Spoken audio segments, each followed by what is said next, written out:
Padova si conferma la peggior provincia del Veneto per numero di contagi e casi positivi. Sono 2.442 le persone attualmente positive al Covid, un aumento di quasi 200 casi rispetto alla scorsa settimana, con un'incidenza stabile di 93 ogni 100.000 abitanti.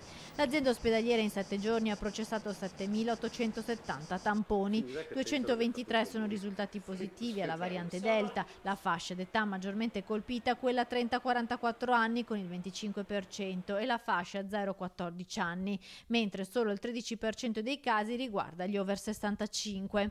Ad oggi in azienda ospedaliera risultano ricoverati per Covid 32 pazienti, 15 si trovano in area medica, il più giovane ha 17 anni, 5 i ricoverati nell'area semi-intensiva attivata la scorsa settimana, il più giovane ha 43 anni e sono tutti non vaccinati, così come non sono vaccinati 6 pazienti della terapia intensiva.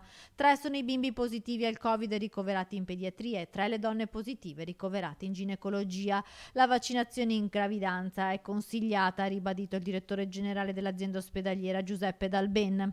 Che è opportuna la vaccinazione in gravidanza, anzi ci sarà da parte dell'azienda ospedaliera, lo stiamo già facendo, una chiamata proattiva per chi è in gravidanza e vuole appunto fare la vaccinazione in sicurezza presso i nostri ambulatori. Chi deve ancora vaccinarsi ne approfitti subito, anche perché nei prossimi mesi dovrebbero iniziare le somministrazioni delle terze dosi per le categorie fragili.